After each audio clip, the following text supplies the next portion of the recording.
السلام علیکم۔ رمضان کی قدر کیسے کریں؟ رمضان المبارک کی سب سے بڑی عبادت روزہ رکھنا ہے۔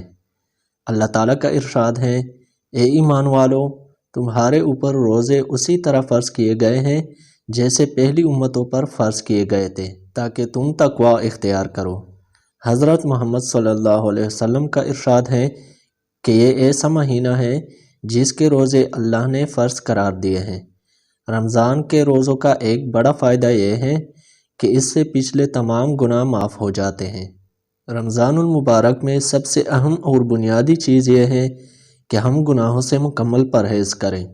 گناہوں کے ساتھ روزوں کی برکات اور رمضان کے انوار کا حقیقی لطف نہیں مل سکتا۔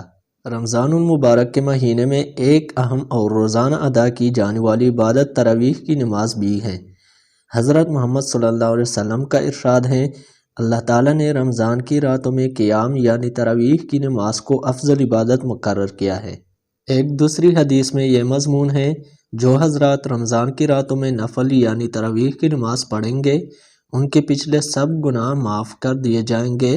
اس مہینے کی صحیح قدر اسی وقت ہوگی جب ہم اس کے ایک ایک پیغام کو ملحوظ رکھیں اور ان پر عمل کرنے کی کوشش کریں۔ رمضان المبارک کی ایک بڑی صفت اور خاصیت یہ ہے کہ یہ ہمیں صبر، غمخواری اور خیرخواہی کی دعوت دیتا ہے۔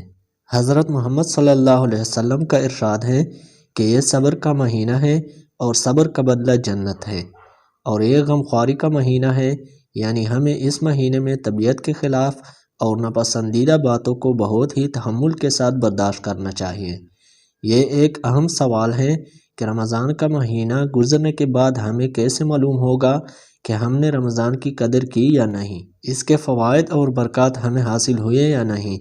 اس اہم سوال کے جواب کا اہم پیمانہ خود اللہ تعالیٰ نے بیان فرمایا ہے کہ رمضان اور روزہ کا مقصد ہے تقوی کا حصول۔ تو ہمیں یہ دیکھنا چاہیے کہ رمضان کے بعد ہماری زندگی میں تقوی آیا ہے یا نہیں۔ تو آج کے لیے اتنا ہی، ملتے ہیں کسی اور انفارمیٹیو ویڈیو کے ساتھ۔